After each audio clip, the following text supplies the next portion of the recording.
Horses in my car got me going fast. I just run through the dash, put my pedal to the gas. Going so fast, hope I don't crash. One false move that could be my last.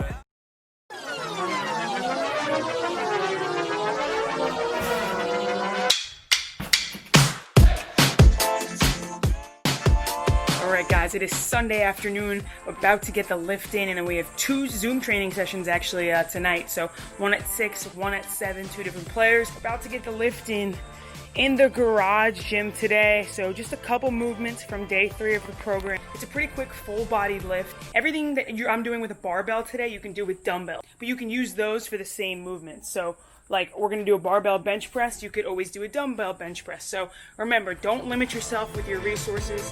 Make the best of what you got. I'm like, fuck love, fuck life. I'm a fool for you all day, all night.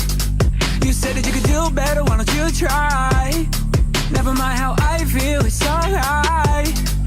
Yeah, and everything that I love is bad for me and it sucks. I know I can't make you care, I swear you're so good at making me feel bad, and making me feel terrible about myself. Good, you're so good. So the first movement that we got was a barbell bench press. You guys just saw that there. We did a mixture of a regular grip and then we did a close grip. When you go closer grip, it's gonna activate more triceps. So we just went back and forth and did a couple sets of that. Now we're gonna move on to a barbell row. I swear that you're so good at making me feel bad. You're like a college grad that majored in the art of fucking over everything we had. I wanna rip these pictures off the wall and paint them all in black. My favorite memories. So the last two movements, we had a lunge with the barbell and then we did a shoulder press. A good little full body lift. You know, if you were doing that 3 times a week, you know, you're gonna make progress. You can't just keep doing the same amount of reps and the same weight week after week. You have to increase and, you know, progressively overload. So make sure you're either doing more reps or you're hiring the weight each and every week as long as you possibly can, because that's how you're going to get stronger and that's how you're going to keep progressing. Had to change up the shirt before we hit into the Zoom workouts tonight. I'll catch you guys after this. Don't feel good, I don't feel.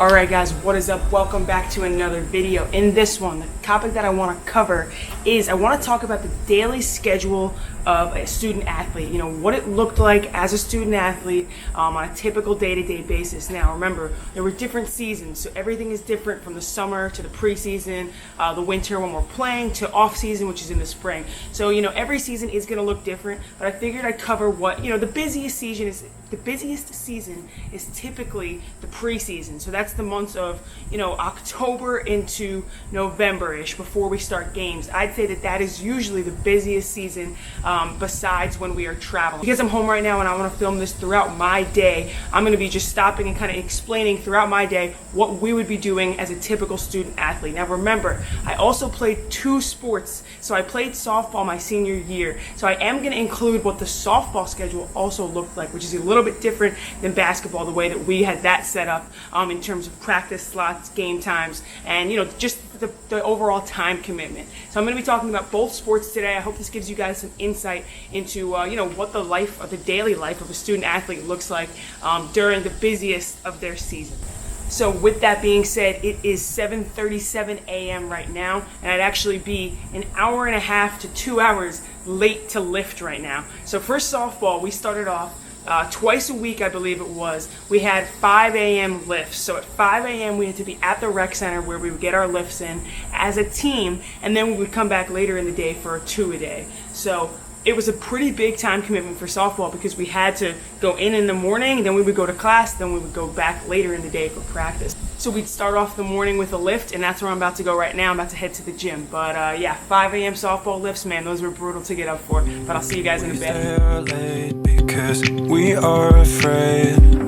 I know your game because we are the same. You know my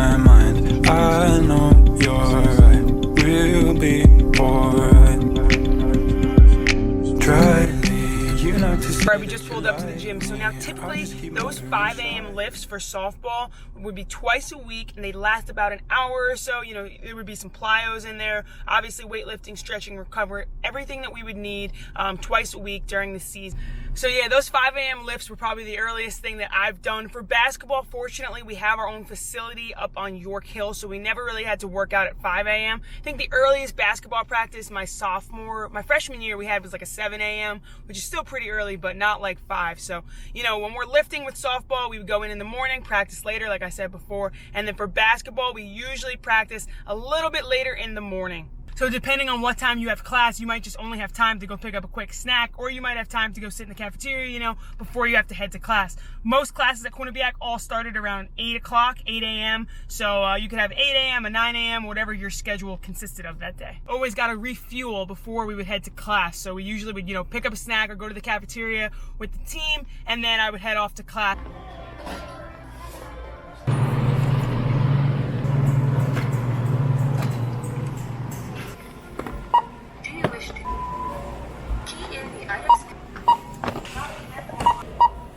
So like I said, when you have early morning workouts, sometimes you don't have all that much time to get to places.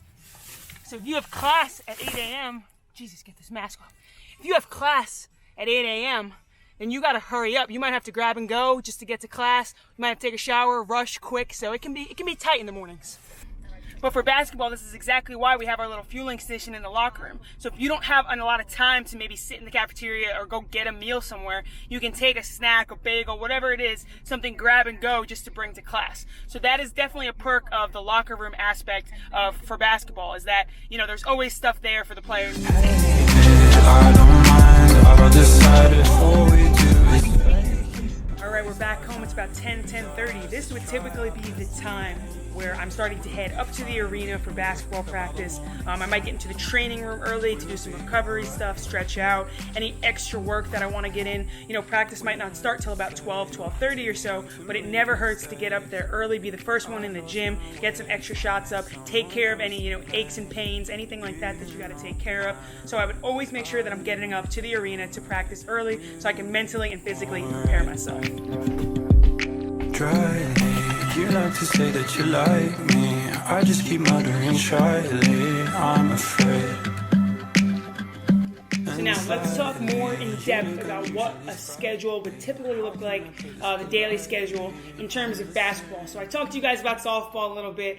Obviously, you know, we had 2-a-days, so that's pretty self-explanatory. We'd work out once in the morning for our lift, and then we would do our practice in the afternoon. So I'm going to get away from the softball stuff because obviously I'm a basketball player. That was, you know, the team that I was on for all 5 years that I was at Quinnipiac. So in terms of basketball, right now, if it's about 1 o'clock, we'd probably be finishing up our practice. Again, we probably had a couple classes in the morning, had gone, you know, up to the arena early, got in our extra work, recovery, whatever we needed. We would just be finishing up our practice, and we'd probably be heading in to our lift now. So with basketball, we always lift back to back. We never really did 2-a-days. And again, that was due to us, you know, obviously being thankful that we have our own facility, so we didn't really have to share time slots. So it wasn't necessary for us to do 2-a-days. We go into lift right after we finish up our practice, and then we'd probably be in lift for the next 30 minutes or so during the season, during preseason. Once we start getting going, the lifts are a little bit reduced in terms of time, so we might be in there 2-3 times a week for about 30 minutes or so.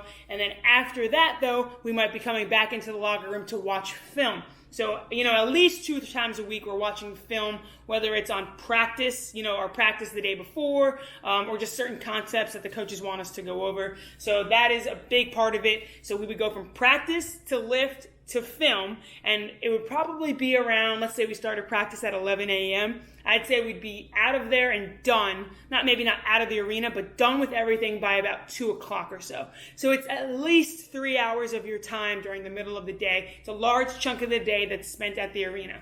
Now, when all that's done, all the mandatory stuff is done, you might decide to go get more shots up, right? If you're a really motivated player, or you're struggling, or maybe you set up a time with the coach to do some extra work. You could be doing that now. You could be in the weight room doing speed work maybe as opposed to a lift, or you could be again back in a recovery session with our athletic trainers. There's plenty of things you can do. A lot of times the players just like to chill in the lounge and hang out. So most of your day is going to be spent up at York Hill, which is the arena itself. So yeah, that's pretty much the bulk of the day now. Between, let's say we get out of there around 11 to 2, 3 o'clock. We probably go to the CAF. That was a big thing. The team would always go to the CAF for dinner when I was there for the most part. And then people would head back off to class if they did have night classes. So usually you'd have a 6:30 night class. That was like a 3-hour class. Those could be a drag. But, you have a 5 o'clock class maybe. But you usually have some downtime in between when you get out of practice and then you go to your late class. So for me, it was either I was going to have all my classes before practice or all my classes after, not both. I didn't want to have to wake up to go to class, go to practice, and then go back to class. So as best as I could, I tried to schedule all my classes around my practice time in terms of that. But again, it really depends on your year. When you're a freshman, you don't really get to create your own schedule. They kind of do it for you. You're a little bit limited in terms of, you getting to pick and choose because you just don't know any better. So, freshman year, you're tight. Classes are, you're busy. You're going to be going. You have study hall at night also sometimes. So freshman year is definitely the busiest year. And then sophomore year, junior year, senior year, you kind of learn the ways a little bit and you can kind of schedule things the way you want to a little bit more. All right, so right now I'm on my website just trying to revamp the video section. So my goal with everything is I don't want to be just like redistributing the same exact content on every single platform. So I don't want you to go to my website and see necessarily the same exact things that you see everywhere else, but I want to have them organized. So on the website where I have videos, like I'm not going to have my vlogs and stuff up on there. Those will be on YouTube. But on the website, it's just going to be specific basketball type videos. So for example, it'll be ball screens and I'm going to put videos up here. Then it's going to be, have to organize this obviously. Post player workouts. Then you're going to have like your footwork video here. So on the website, I want this all to be dedicated for basketball videos. So those are on YouTube, those videos. But if you can go to my website and find them directly on there, then it's easier than having to go to YouTube and search for them. So the website is literally all dedicated to just tutorials and basketball type stuff.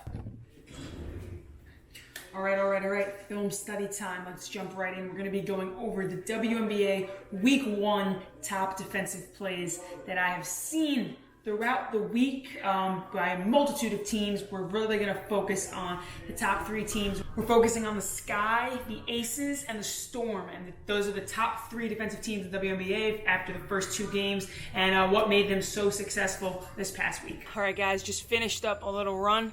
Can't miss me with my highlighter shirt on. This is an old AAU shirt from a Battle of the Borough tournament in Tennessee that I used to play at every single summer, so still have the gear to represent. But just chilling out here now, watching a WNBA game on my phone right here. 6:45, I have a training session with actually a new player that I've never worked out with before. So excited for that. Always nice to see some new faces and kind of learn about the player's game, learn who they are, all that, their goals, everything like that. So as far as college basketball goes and the daily schedule and everything, though, that pretty much is what it's going to look like.